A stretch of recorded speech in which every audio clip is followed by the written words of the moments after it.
When you look out at the city, what do you see? Is it the bricked sidewalks and busy streets? Or perhaps the $1 million mansions and thick pocketed men? I used to see a city of life, a city with joy, and a city that thrived. Now, all I can see is the necks of those stepped on and crumbled as soil for the flowers to bloom. I see the waste that consumption leaves behind, and the bodies that pile in the darkened streets. The cries and horror the city feeds on make it so. There will never be an escape.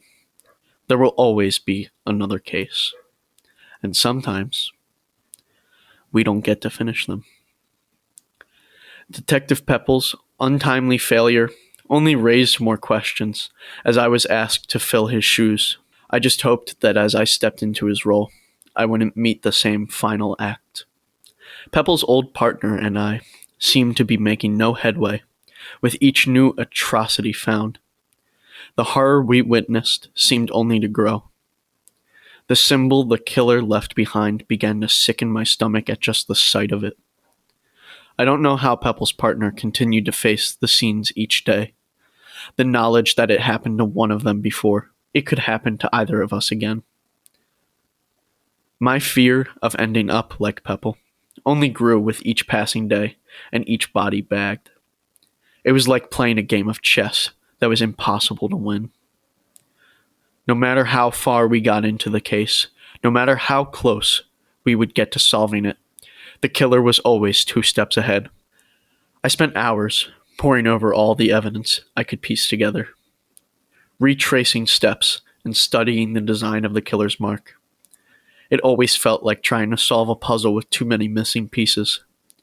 But something kept drawing me back to why I was on the case in the first place. Detective Pepple's death. He was a smart man, a strong man, and a good detective. It didn't make sense that he would be killed in his own study. I was missing something. He had to have been close. I thought perhaps his partner had something. Radcliffe was a private guy. He always seemed distant. I knew it had to be hard to continue solving the murders when your friend was one of them. So I thought best not to bother him. I didn't want him to feel guilty if I discovered anything he originally missed. But when I found the blood-stained flash drive shoved in the bottom of his files, I knew it wasn't an accident that I had never seen it before. I sat in horror reading the file and case, Pepple's case, his notes and files as he tried to catch the killer. But the vial climbed in my throat as I realized Pepple wasn't just working towards solving it. He did. The killer just caught him first.